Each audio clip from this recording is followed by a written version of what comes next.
I feel I'm meeting Myron Bolitar. Oh, that's so sweet. Aren't you kind? Is he modelled on you? He is with wish you fulfillment. see? Yeah. This is going to be a bit like Misery in a minute. She's going to Kathy Bates you, and you're going to have a new story break to your write. legs and you have to stay here forever. I'd love Some more to. Myron. Yeah. But I was also thinking we have a lot in common because you work with your daughter. Yes. Which is what I do. Do you? No, I'm kidding.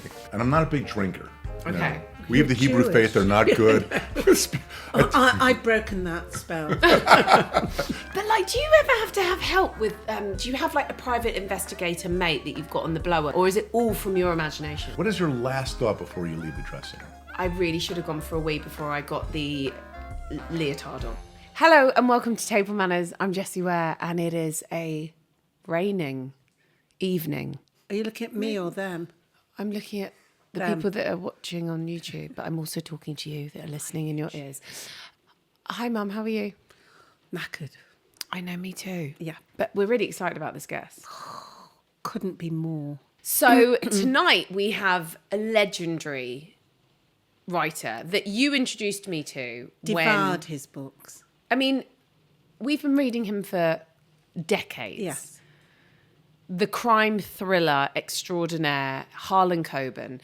I think anyone that's read a Harlan Coben novel, you go back for more. He's a great writer. And if you don't know Harlan Coben's literature, you'll probably know his Netflix shows. Missing, the new one that we're going to talk about called Runaway. It's fab. He's just brilliant. He also has written a book with Reese Witherspoon. I've just started it. It's really good. Anyway, really excited to have him. So we had such a great time with John Gregory Smith, and he gave us his cookbook. So you've cooked one of his recipes? I've done one of his because he does make life really easy. And so I've done his slow-cooked coconut beef shin curry. Ooh. And you kind of whiz up a paste. That's the hardest thing that you do. It's got lemongrass in it. It's got garlic, ginger, chilies, coconut milk, cardamom pods, star anise. Oh, it's really going. And so you just put it in the oven for 4 hours and just let it all kind of melt. So we're having that with some rice. And then I've done quite a pathetic, like, carrot ribboned salad with a bit of mint and coriander, and it will with a bit of rice wine vinegar and sesame oil and salt and pepper. Oh my God, it's really going. I'm so sorry if you're late. Or maybe this is kind of like sleep music for people. And then for pudding, I have cheated. We had a lovely gathering here on Sunday where we both cooked for a lot of people, but then we got kindly given from our friend an ottolenghi pecan pie because it was great. So this is what Harlan Coben's getting. Is it FHB? What's that? Family Hold Back. You're going to have a slither. Okay. Harlan Coben coming up on Table Manners. Harlan Coben. Yes. You're here. I am. I'm thrilled to be here. And you're very tall. I know. I'm taller than I look in the book jackets. You are? Yeah. How tall are you? I'm 6'4". I don't know what that is in years. That's a 194, good height. 195. Did you ever like play basketball when you were younger? Yeah. Of course he did. But what? Jessie, Myron. Yes. Thank you. Do you want to Wow. just go straight into I've it, got Mum? to. I feel I'm meeting Myron Bolitar. Oh, that's so sweet. Aren't you kind? Is he modelled on you? He is with wish you fulfillment. see? Yeah. Writers hate to admit that. You know, they know, oh no, it's complete fiction. But he's me with wish fulfillment. You know, I played basketball. He was better. Yeah, he's funnier. He's smarter. Did you have an injury? No, I never. And I wasn't good enough. And you weren't a PI after. No, I wasn't a private eye. No, I went into making them up instead. Yeah, well done. Thank you. But I'm in love with him. Oh, thank you. So I'm kind of in love with you. That's as well. great. Just want to put Yes. that out there. God, now. you know, I don't want to say anything, but yes, I'm Myron Bolitar. Now that I hear this. This is going to be a bit like Misery in a minute. She's going to Kathy Bates you, and you're going to have a new story break to your write. legs and you have to stay here forever. I'd love Some more to. Myron. Yeah. But we're both very big fans because we've read so many of your books. Oh, that's so funny. How nice. Thank you. Why isn't he a TV series yet? We're working on it actually over at Netflix. Yeah, it's in the works. Yeah. We are he's harder for me to let go of than the standalones. Interesting. If you don't like, which you did love, Michelle Keegan and Fool Me Once, it's one book.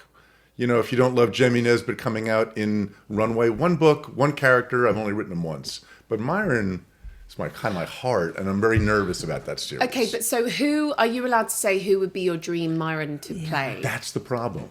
I don't Well, have let's a dream. do. Let's like. Oh, I let's can do. work Oh, it you out don't. for you, Can you? yeah. Okay, Please let's help me. go Well, it with it. depends Help when me, we're Lenny. starting him and how Yes. old he is when we start. That's one of the questions, isn't it? Yeah, I Yeah. mean, he could be anywhere. The series starts him around 28 to 30. He's now 50s. Yeah. So, I've You aged see? him, not in real time. He's aged Yeah. slower than I have. Yeah, of course, But obviously. So, do you feel like you put yourself in a character every time?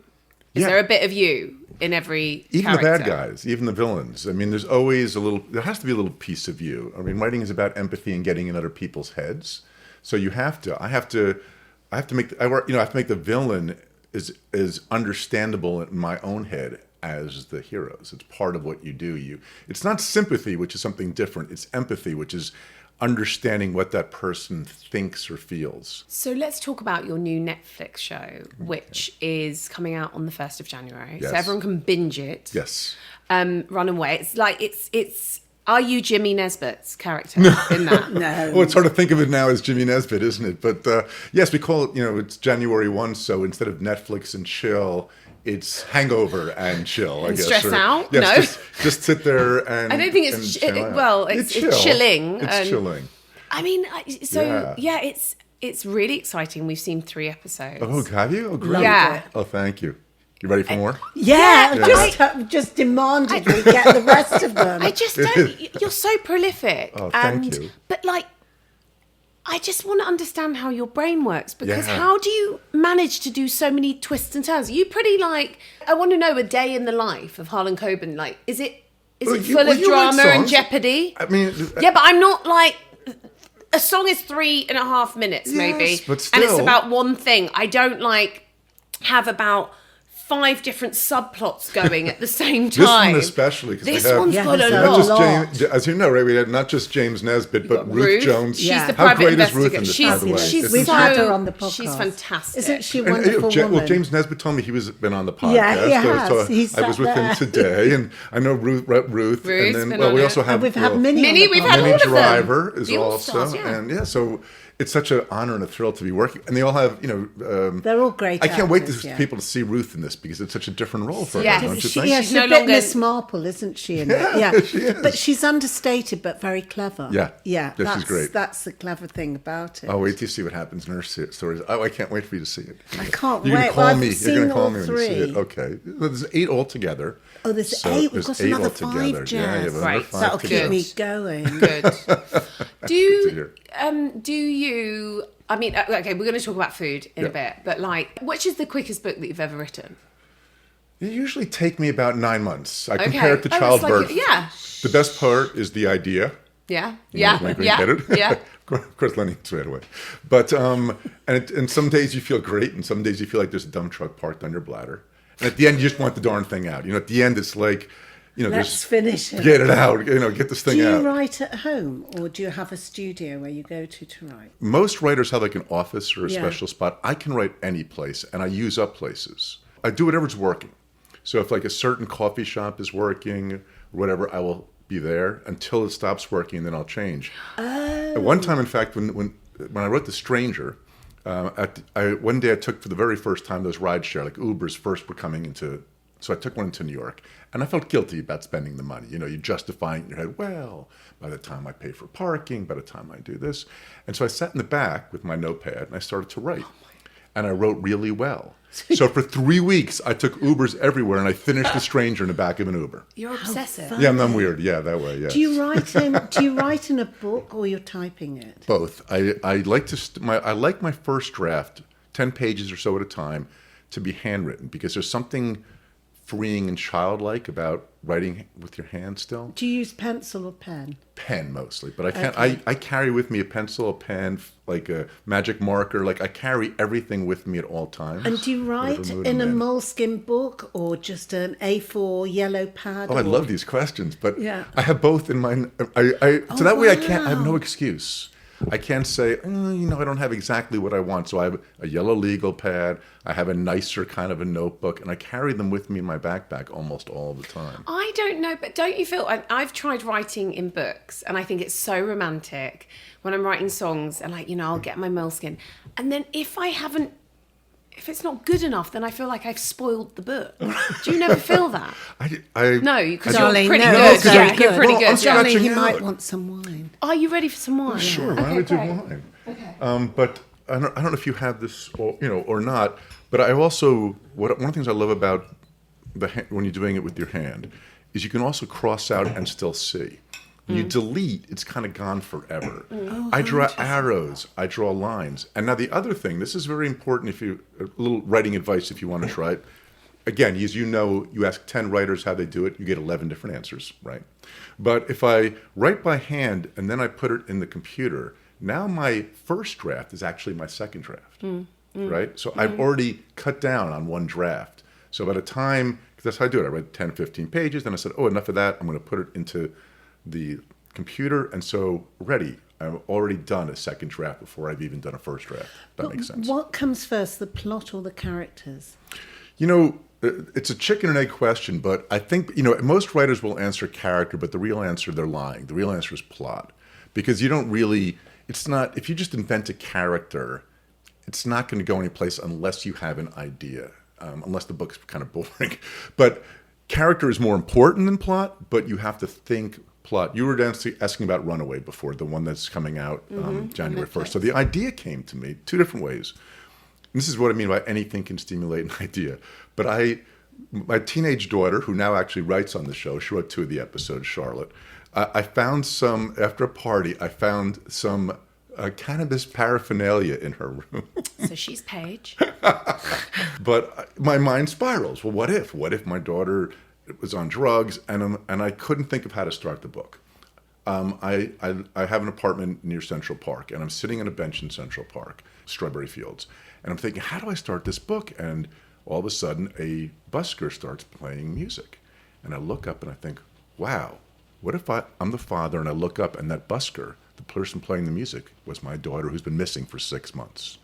Wow, what would I do? What a cool way to start a TV show or a book. And as you guys know, that's what happens to James Nesbitt in the very first scene. His daughter's been on drugs for 6 months.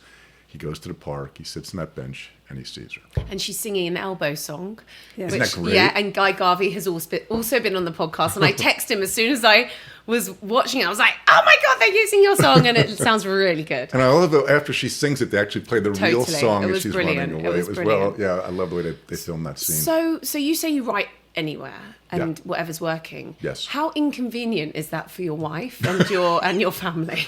They're used to me being like a little rude. Okay. Like, I just sort of like, whoa, guys, quiet for a second. And I just start, it's just the way my mind works. So I'm always thinking, life to me is a writer's prompt, a what if, something that goes on. I ask what if all of the time. And so that's sort of, but, I'm also home all the time. When we were raising the kids, I was actually the one more home. My wife's a pediatrician. So she had an actual real job. And I stayed home and was that an actual stay-at-home dad. There's a lot of men that go, oh, no, I do more responsibility, or 50-50. And when you start asking, let's face it, the wife still does more, much more. But in our case, we really were pretty close to 50. No, it's true. And I got to play, the other funny thing is you got to play like sort of the male equivalent of dumb blonde when you're the only father staying at home. So like when my kids would forget their lunch or something like that, and I would go, and the ladies in the office at school would be, oh, that's so sweet, Mr. Coben, you're trying. A mother does the same thing. They're calling like the police on them, like, how could you be such a negligent mother? But it was cute. I'm like, me, I'm a forgetful, dumb man. I'm sorry, I'm trying my best. So you get away with that kind of thing. It's funny, isn't it? Because Minnie Driver's, isn't she a pediatrician Yes. in that? Okay, Yeah, I do interesting. I'm interested to see research. what happens to Minnie. Yes. Because I feel like there's Oh, more yeah. to, okay. Oh, yeah. There's a lot more. It's banana pants. There's a lot of stuff. And that goes on. also, Gone Before Goodbye. Yes. She's a doctor. Maggie is a doctor. Well, Yes. she's struck off. Oh, we've but- had Reese Witherspoon. Oh, I know as she was just well. on. Yeah, I know. Reese was just on right before we came back right Yeah, after I'm that. interested by how, because I know that Reese had the plot or an idea. No, she had the character. She had the idea of making it a doctor. Okay. As she probably, I think, told you maybe on her podcast. No, but no. her parents were both in the medical field. Her father was an army surgeon, and her mom an army nurse, a military nurse. So that's where she came up. She had the idea of her being a doctor. So she says, look, I've got this character, I've got this idea. I mean, you're either going to accept that and be like, I can work with this. This is interesting. Was it easy to then enter into that story when somebody else has kind of given you a character idea? Well, was it a very different experience? It was very strange. All the way through, it was sort of strange because, I know Reese, and this sounds like the most immodest. How do you know her? We met a number of years ago at a conference, and we were both kind of fangirling over each other, which was really sweet. And we keep in touch. And this is the most immodest sounding story in the world, but Reese called me on the phone and said, I'm going to be in New York. I have this idea I want to kind of talk to you about us doing together. And I was very hesitant. I'm not that guy. I collaborate on TV shows. I don't collaborate on novels. I've never done it before. I didn't really have an interest in doing it. Mm-hmm. It's one is a collaborative process, one is a solo process. So it's kind of like, how do I tell Reese I don't really want to, it's not for me. So Reese came to my apartment in New York and she started pitching me the idea and I'm like, oh, dang, that's good. Oh. We could do something with that. And I grabbed my yellow legal pad out and I said, you know what else we could do? We could do that. And she's like, we can do this. And we went back and forth for 3 hours. And at the end, Reese looks at me and goes, so are you going to do it? And I'm like, yeah, let's do it. And we had such fun. She's such a delight. She's so smart. She knows story as well as anybody I've ever met. She knows how to handle. You could see why she's a boss, right? Even when you sat with her, she just knows how to handle people. Yeah, she's like the best life coach. She's inspiring. She yes, really is. Yes. How old were you when you wrote your first novel? Wrote or published? I mean, my first published novel was accepted when I was 26. That is. So, and I started my first. I had 3, I think, failed ones, or one. I shouldn't say failed ones because they're not failures. Actually, the best way to learn to write a novel is to write a novel. Obviously, yeah. Well, but people don't really know that. Did you do English at university? I didn't. I was a do? political science major, which is a euphemism for I have no idea what I'm going to do with the rest of my life. Which university did you go to? Amherst College in Massachusetts. Did you grow up in New Jersey? Yes. Jewish family? Yes. Yeah. And Friday night dinners? Well, no, it's kind of funny because I know we'll be talking quite a bit about food. My mother was a very modern woman. She was an early feminist. She marched with Gloria Steinem and all that. Wow. And let me also preface this by saying a fantastic and wonderful mother. Both of my parents died too young. A wonderful woman, but the world's worst cook and hated cooking and made no bones about it. Myron's mother is a bad cook. Yes. Yeah. Don't you remember? Not to get too heavy, but I lost my parents at a fairly young age, and Myron and Myron's parents are my parents. Yeah, I thought that. Yes. And if they had survived, yeah, this is what I imagine my relationship would be with them. Yeah. So I live vicariously, not to get and I get too melodramatic during those scenes when I write them. They're a little bit corny, but they're not. Oh, thank you. That's I sweet. love them. Thank you. So that's my parents. Because anyone who's had a Jewish mother or a Jewish father, you feel that. Oh, thank you. That's sweet. Although I think my mum was a better cook than your mum. No, mine was obviously. My mother was a terrible cook. My grandmother was a terrible cook. We came from a long line. In fact, before I came here, I asked my brothers. I go, "Did mom make anything that was good?" And they were like, no. Our favorite dinner was when Dad made scrambled eggs. That's how bad of a cook. Shit. She made this meatloaf with like store-bought like tomato sauce and ragu, where she just it was like the worst quality meat and just sort of poured that on. And so we have nightmares basically about the food that she actually cooked when I was She was busy fighting the system. That's part of it. I mean, I grew up, you'll love this. This is in the 70s, okay? We had a bumper sticker and t-shirts that said, my favorite one was, women who seek to be equal to men lack ambition. Oh. This is what I grew up with. But what's your heritage? So Harlan Coben was Cohen. Cohen. Before my father changed it because my mother was like, there's too many Cohens where we were living. Okay. And so he changed it to But Coben. are you Polish? Mostly European? we are, well, my grandfather was born in Jerusalem and we go date at least to the 1800s in Jerusalem. He left in the 1920. And the rest is basically, if you watched Fiddler on the Roof, that's my upbringing. The Pale Settlement. Shtetls, Yeah. In fact, my grandparents, my grandmother on my father's side, never spoke English. She only spoke Yiddish. And when she did see Fiddler on the Roof not long before she died. My father told me that she ran out of the theater kind of crying because it was like her life story. She felt that she really was relating to it. So 3 of the grandparents are probably that, and then the one came out of Jerusalem. What's your favorite Yiddish word? My favorite Yiddish expression, which I say in English because I use it in almost every book because I think it's genius. It's 4 words: man plans, God laughs. Man plans, God laughs. And always a favorite. So, didn't come from great chefs. Are you a good chef? No. Okay. I'm a great eater. Okay. You know, I actually find it like funny because growing up, no men cooked back in those days, except the great chefs. It was a very sort of sexist thing when you think about it, right? But nowadays, like all of my friends think they're great cooks and they're not. Like all the men, like because they want to seem like they're in touch with this sort of a thing. They kind of get into it, and it's almost like they like instead of sports, they get into that. So they invite you around and they're washing the lobster off in the sink. Yes, it's performative. It's all performative. Do you know what I mean? Yeah. It feels very performative. A man with a barbecue is insufferable. I hate to say it, and I don't want to sound mean, but I think a lot of male cooking is performative. Oh. It's always very flamboyant.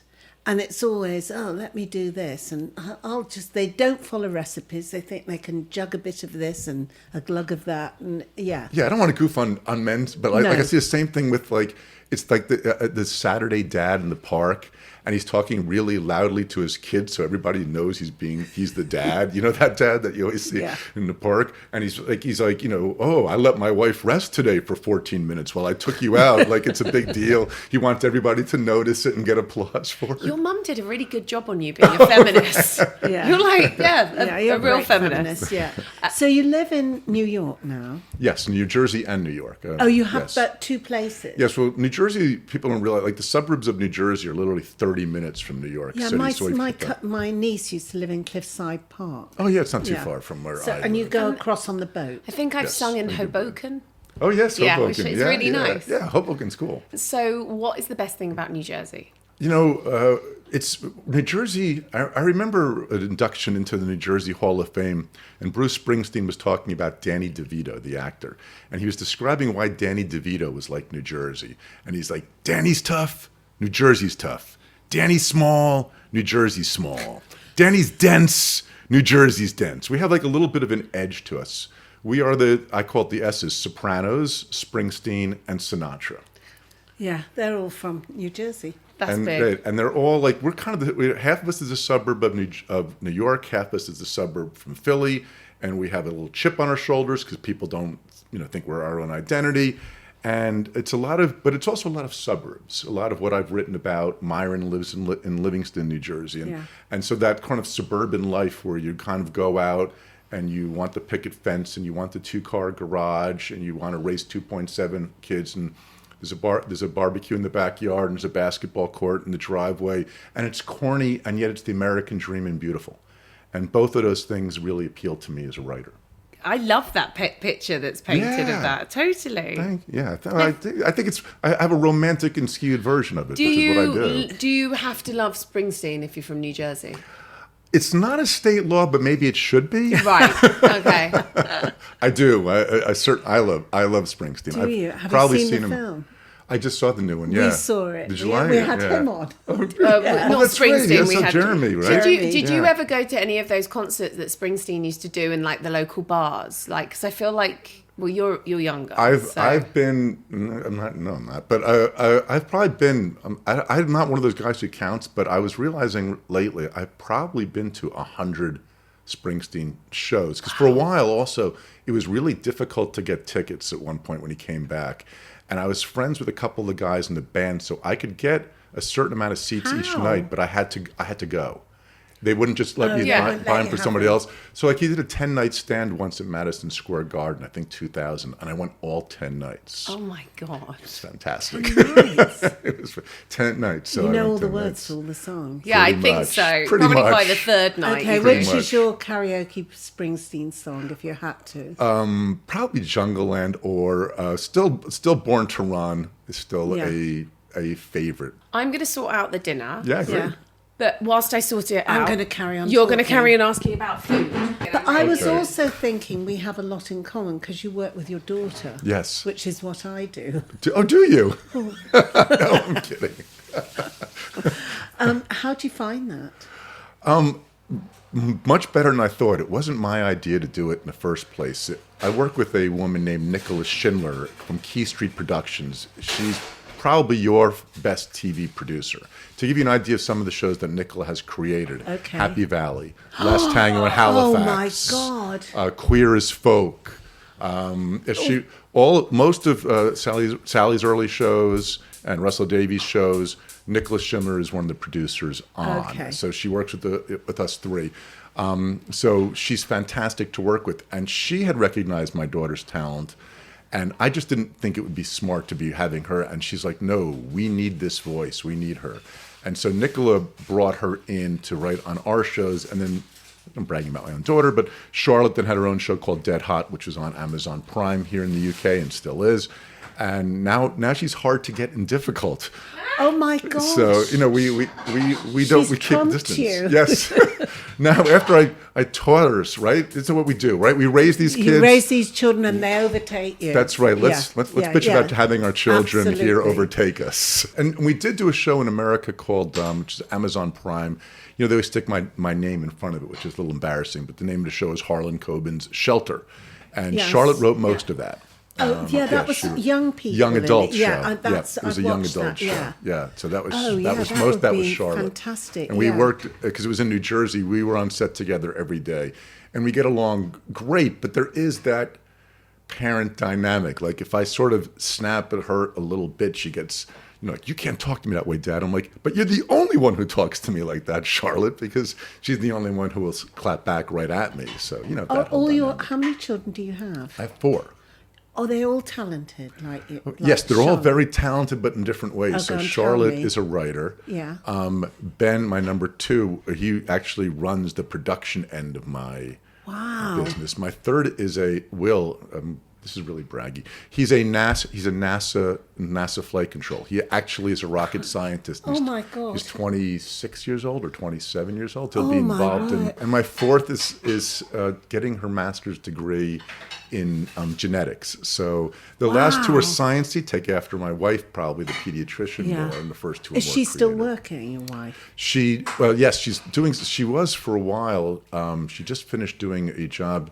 She was the dean of admissions for Columbia University's medical school. And she just left that and is looking to see what medical thing she's going to do next. But it was a big job having to pick who goes.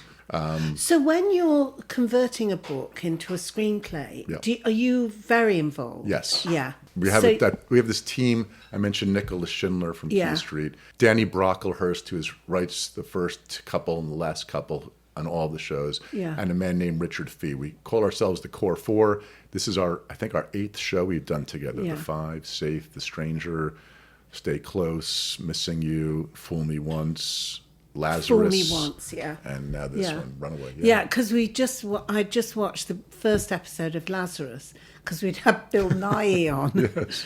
and I was interested. It's Sam Claflin, isn't it? Yes, Yeah. yeah. He's very good. He is. I usually have dinner with him when I'm in London. Well, you're lucky because he usually eats alone. I know. It's just the two. And so when I invite somebody else along, he's not really that happy. He likes it. He likes it just the two of us. And he always arrives early with a book. He's always there first with a book. And Bill Nye was the only time I think when I was actually writing something. When I wrote Lazarus, I pictured Bill Nye from day one. If I could get Bill Nye from day one, and the fact that when we asked him, he immediately said yes, and had read some of the stuff, and he was just. And you say, you don't meet your heroes, but Bill was one where he actually exceeded my expectations. He's a delight, Yes. isn't he? Besides supernatural charisma, he also has a genuine openness and vulnerability that's, it's ridiculously charming to have He's in a very friend. self-effacing, Yes. isn't he? This looks fantastic. Yeah, this is like a tray bake of sorts. I'm quite into tray bakes because I was at a fashion awards last night and I wanted to make something gorgeous. So it's just been sitting in the oven for ages. It's a beef shin, coconut curry. I hope you like it. Oh, it's wonderful. It's very fragrant, Yes. isn't it? Yes, that's exactly. Last Supper. You're going to a desert island where you're not going to be able to have your favourite food. I'm not going to be able to have my favorite food. No. This is the Last Supper before you're banished to a desert island without your typewriter, without your computer. No, who's allowed? Okay, maybe you can have a notebook. But what are you going to eat and drink? Starter, main, dessert, and drink of choice. Wow. Okay. I'm probably going to, if I have to take that many, I'm probably going to mix and match. Because, Fine. So, I love foie gras. It sounds I'm going to go right early rich, but one of those sort of appetizer foie gras from certain Parisian restaurants that I know that sounds so spoiled, doesn't it? Like here, But you spend a lot of time in Paris, I don't do you? a lot. Oh, I tell do. us where to go on Monday. Oh, okay. We're going, I'm taking Mum for her birthday. Oh, wow. All right, we'll find places to go. How nice. You guys are going to Paris? Mom's Just for birthday. the day. No, That's so it's sweet. my present. That's so sweet. So foie gras in Paris, where are you going for it? That's a good question. You know, I haven't been there in a while, so I don't know which restaurants are still around, and I'm drawing a blank at the ones Okay. also, here's the thing. I'm not one of those who has tremendous loyalty to particular restaurants. I like to try different ones all the time. So one time when I was in France, I was going to a book festival in a town called Brive, which is known for its cuisine. It's way out, about 3 or 4 hours, I think, it took us to get there. And one of the local papers had asked me about food, and I mentioned how much I love foie gras. So we get there, and literally every restaurant we go to, the chef comes out of the kitchen with his own special foie gras and puts it in front of me and stands over my Why shoulder. you Oh, Yeah. jeez. And that's not a thing you want to eat more than once a week, Yeah. tops. Even if Yeah. you love it, and we had like 3 straight days where for 2 meals a day, I was so sick after You it were was like over. the ghost. Right, so it took me a little while by the end to go back to foie gras. But I just think the French do food great. I mean, they really do. But I've had a number of good 3-star Michelins here also. Do you like a Michelin place? Like, do you like a tasting menu? Fat Duck and the Waterside Inn. They're just interesting experiences that I've had here in London. I don't know if you've been to either one of those. New York's great for food. Of course. That's the thing, it's almost not like this. So this is a bad analogy, but I'm going to make it anyway. I never reread books. I never watch a TV show I've already watched because there's so many things out there I haven't seen yet. So a lot of times with restaurants, even if I love them, I want to try something new. Okay. And similar to what we are doing tonight, when people ask me what I want when I go, I want what the chef thinks is best. I love Do you everything. eat everything? I eat everything. Okay. So there's nothing I don't eat. So I'm always wanting to ask the chef, what is your favorite? What's the one you want to dazzle me with? Has that ever backfired? Foie gras. Yeah. When I got too much foie gras. But not really. I mean, I'm trying to think of some instance when it has. But there's nothing I really don't eat. So I love to experiment with food. I think that's part of the fun and the joy is surprise me. You know, I got to one time eat at, what's the very famous restaurant in Spain, the one that was #1 in the world forever Bulli. and ever? Bulli. I don't know if you ever had the luck to go there. No. It's kind of a funny story, but I published in Spain, and my younger brother, who lives here in England, he's lived here for 30 years. We were going there when it was at its height, and he goes, as brothers do, I know you think you're really cool, but there's no way, my boss can't get into Bulli. There's no way you can get a Bulli. It's a 1.5-year wait list. So I called my publisher. I'm like, there's got to be a way just so I can stick it in my brother's face. You know how it is getting into Bulli. And he goes, oh, not a problem. We actually publish his books. It won't be a problem at all. Perfect. Oh, how funny. So we get there, and we get to go to Bulli. And we arrive there, and my brother, who's a foodie, is just like in shock looking Did you around. take him with you? Of course. That was the whole That thing. We would were be- all going. I have 2 brothers, and all 3 of us went with our families. And our families, our wives. It was not for young kids. Or we had young kids at the time. And we get there, and we get greeted by the owner, and he says, oh, we have 3 different tables for you, Harlan. You can sit either in the center of the restaurant, or you could sit in the kitchen, or have a private terrace overlooking the ocean. And I'm just looking at my brother like this. And I go to him, Craig, which one would you like to eat at? And which one? And he was like, just faced him right. So I said to the owner, well, what do you think? He goes, well, it's 36 courses. So I was in the first. 36 They're like this big. courses. They're like this big. Okay. First 24, why don't you sit in the kitchen and watch? And the last 12, sit outside on a deck and enjoy the view. And I'm like, Craig, does that sound like a good idea? Oh, God. So, I'm really sticking it to him as you would. Obviously. As you would.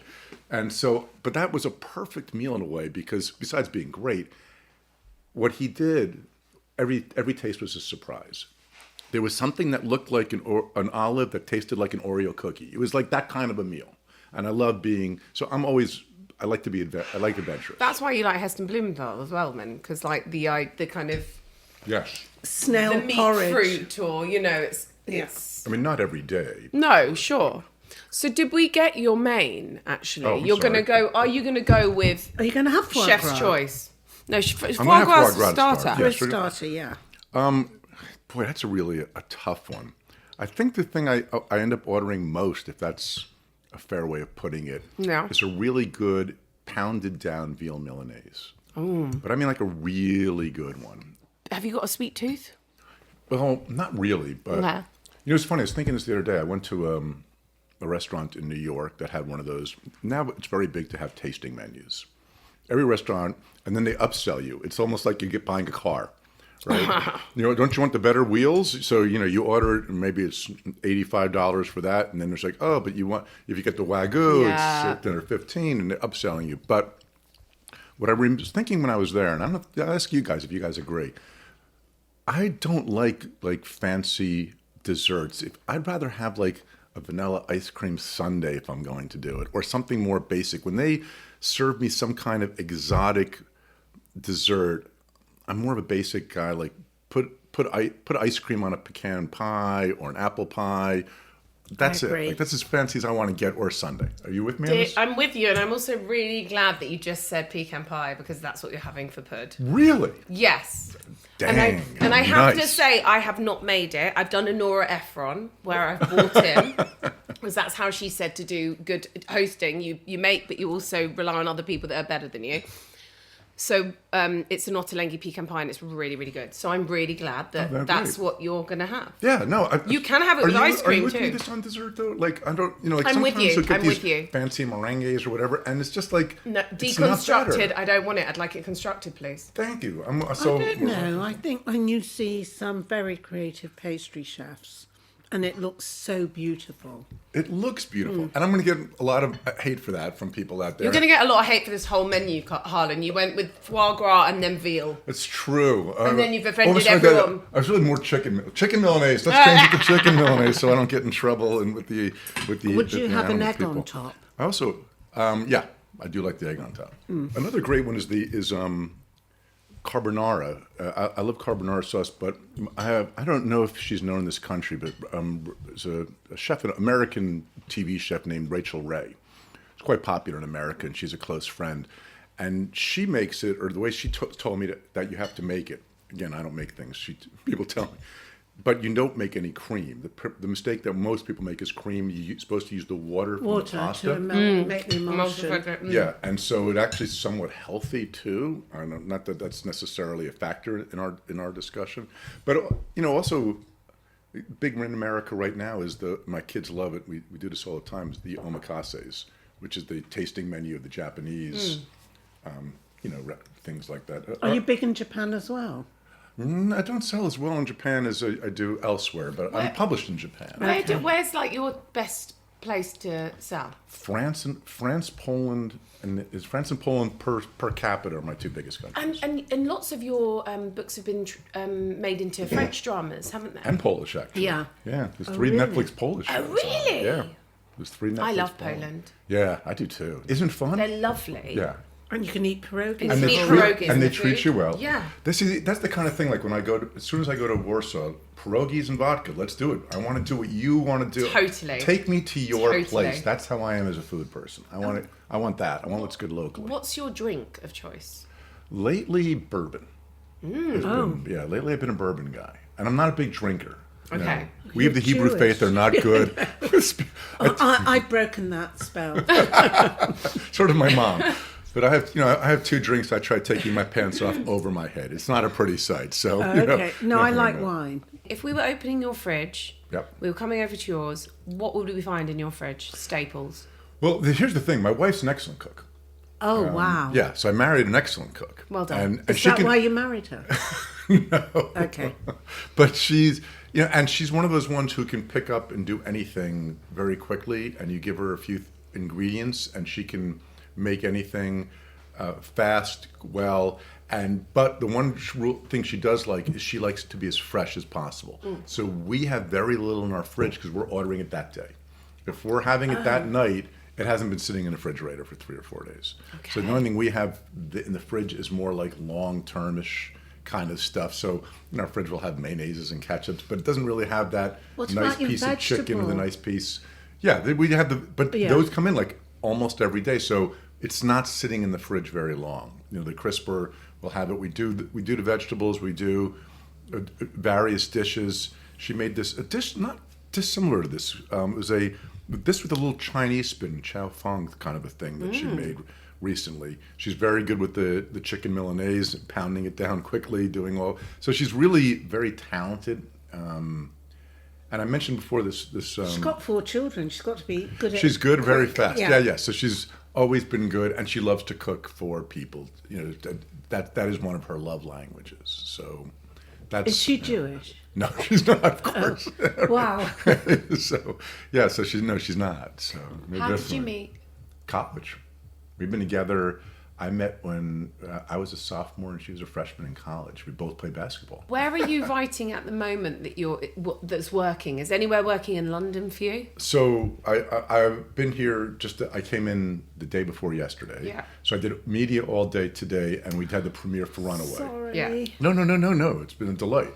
But I wrote the entire flight over. I'm doing my first sort of nonfiction book. It's kind of a partial writer's writing guide and partial memoir, a little bit of both. Wow.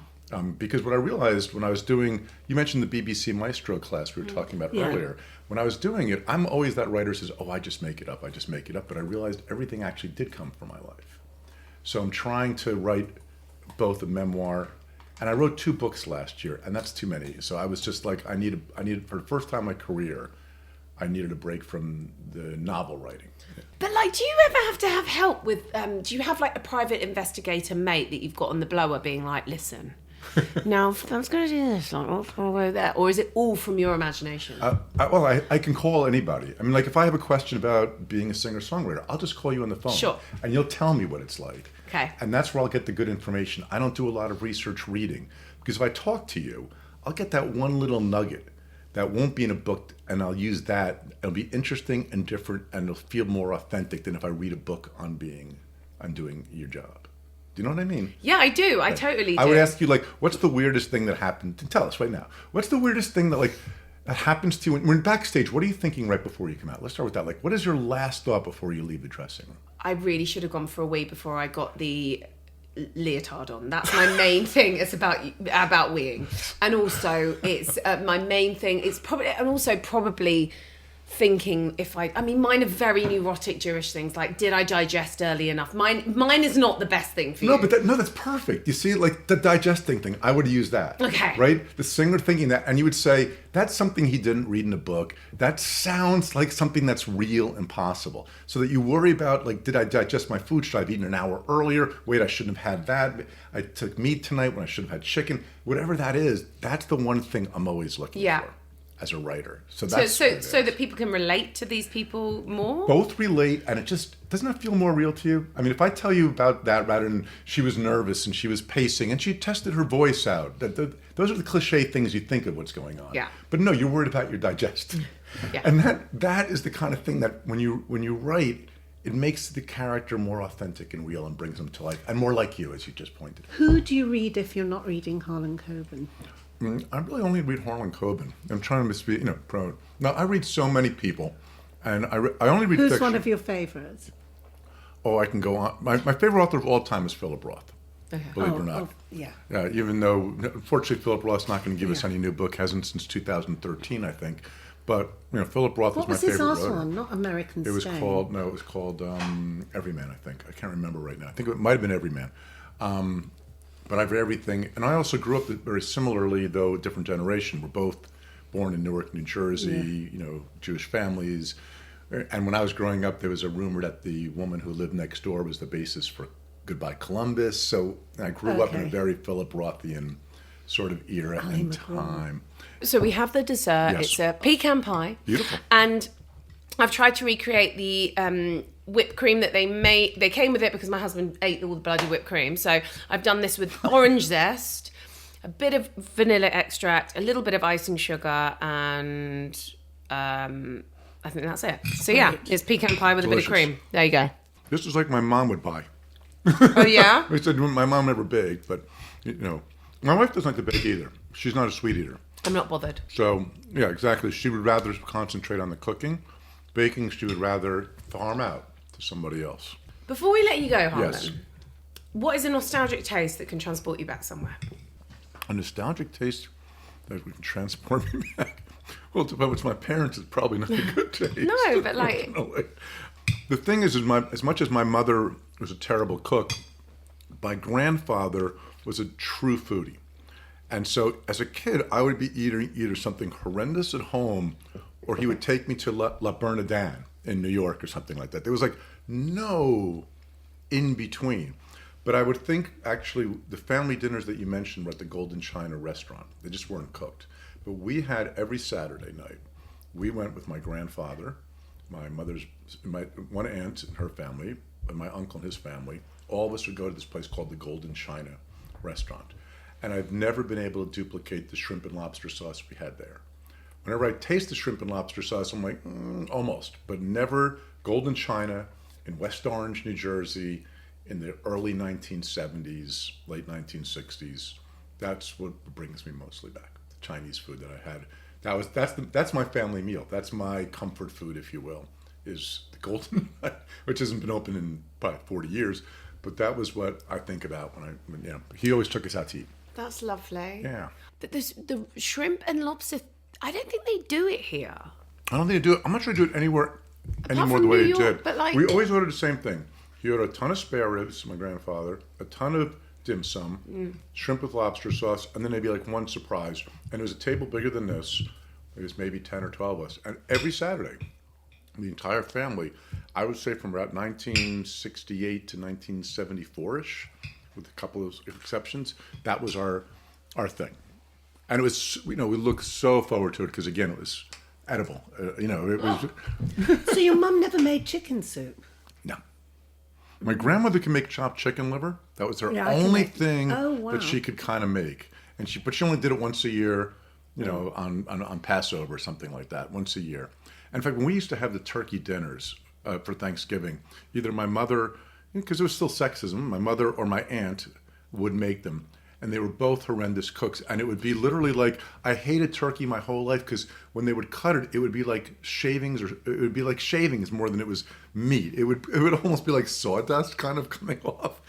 They had one of those electric... Oh, they had an electric knife. Yeah, so it would do one of those, Maybe and it we would should come get off one like, of it would those. flake more than it would be, it's just terrible. It's probably My everyone uncle called- married a woman who could cook. We were all so happy for Thanksgiving, so the family Thanksgiving, it was just terrible. We would just drown it in gravy. Did you celebrate Thanksgiving this year? Yes. I am fortunate enough to live on the parade route. Oh, wow. So we have people amazing. come over in the morning very early because the parade starts like at 8:30 in the morning. And the balloons come right past our window. And I don't care how old you are, you're a kid when giant Snoopy goes by your window. It's still to this day, I love watching people's reaction who have never seen it before. It's so cool. If you ever want to come over for Thanksgiving, it's worth it just to come see this parade. And we're nice and comfortable inside, so we don't have to worry about the weather. It comes right by, the balloons come right by. So we do that every Thanksgiving. We stuff as many people as we can into the apartment. And the problem is, there's no one wants to not go, so it's just jammed now. But I'm hoping to figure a way of starting to cycle people in and out because it's getting Sittings. It's really hard, because it's just so much fun, and the balloons are right there, and they're such a great spirit. So yes, we always celebrate. What do you serve at your Thanksgiving kind of breakfast? Breakfast, bagels, schmear, lox. Where are you getting them Yeah. from? I'm getting them from Ridgewood Hot Bagels in New Jersey. He drives in from New York. Oh, New my. York bagels are not as good as New Jersey bagels. I'm sorry, they're not. They're just not. So I have this guy I've known from years. He will drive in. I have to go meet him because the streets are closed off near my like a apartment. drug I got to deal. walk 2 blocks down. 6 a.m. He brings enough for over 100 people that come. We have over 100 people come. And then we have so much leftover lox. I mean, I can't even Where tell do you get your lox from? Him Him too? He brings it all in. Whitefish, Whitefish spread, yeah. the Egg salad? different egg salad, Yeah. cream cheese, chive cheese, some kind of surprise cheese he always brings. I think this year was jalapeno cheese, all kinds of bagels. Thank goodness he pre-slices them for me. Yeah, right. And then and I keep saying to him, maybe come in the night before, and he gets like mad at me. He goes, no, I got to make those bagels in the morning so they come to me, they're still hot. You know what I mean? That kind of thing. So I said to him, maybe if we didn't serve as good of food, we'd have less people showing up. Yeah. So by the time dinner comes around, frankly, I'm not much in the mood for turkey anyway because I eat so much of that. It's that's so addictive tasting. Now, we've talked about Thanksgiving, but any Christmas traditions in your house? Well, we have the tree and all that sort of thing. My wife and I, neither one of us are particularly religious, but we celebrate everything. And the kids are kind of like, if there's a present involved, I'm good. Yeah. You know what I mean? But a lot of times we also, because one of the few times, my kids are grown now. My youngest is 24, my oldest is 31. But over Christmas is usually the time I can get them all away. And that's the most important thing, as you know, to have a chance to have all 4 of my kids. A full set, yeah. So we usually now on Christmas are in a Caribbean island, Oh, or which- Costa oh, how- Rica, oh, or gorgeous. this year we're doing a boat in the British Virgin Islands. Oh, wow. Yeah, it's just that you're together. I was going to ask you if you ever went on holiday. Yeah, that's. But when I'm on holiday, I write actually. I like to. Well, Of course you do. you know what it is? Life is about balance. This is my own little personal quick philosophy. But you're eating right, you're exercising, your relationship with your spouse, your kids, your friends, all that for me could be in balance. But if I'm not writing well, it's going to go out of balance. So if I can do an hour in the morning, I wake up before the kids or whatever else, which isn't hard on vacation, and I just write for an hour, it just keeps me in balance. Does that make sense? So it's like your workout. Exactly. Yeah. Instead of people meditate or they have hobbies that are creative, my life is creative. You So why write would I do that? psychopaths and killers and kidnappers and yeah. Well, we can't wait. And because you're so prolific, we're sure there's another one coming out probably the year after or even 6 months. So we can't wait to see more on Netflix and read more. Thank you for being Thank here. you, guys. Thank you so much for having me. Mum, tell everyone what you just did. As he was leaving, I gave him a big hug and said, goodbye, Myron. He said, that's all right.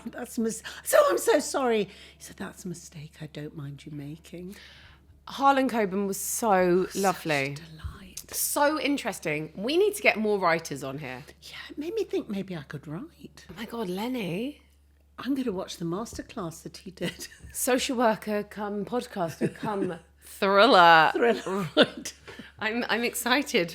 Yeah, but he's such a sweet man. How does he devise such violent people? I know. That's what I thought. Because a lot of his films are his series are. Why didn't we ask him that? I don't know, actually. Can you text We him? cocked up. We know we cocked up. We'll get him on again. Yeah. Loved Harlan Coben. What a guy. Runaway is out on the 1st of January on Netflix. And if you like Fool Me Once and you like Safe and you like all those are all him, and you should go and watch Runaway on the 1st of January. I love a tall man. Oh, right. He was. You just love him. I love him. He was fab. Yeah. Thank you for watching. Thank you for listening. And we will see you next week.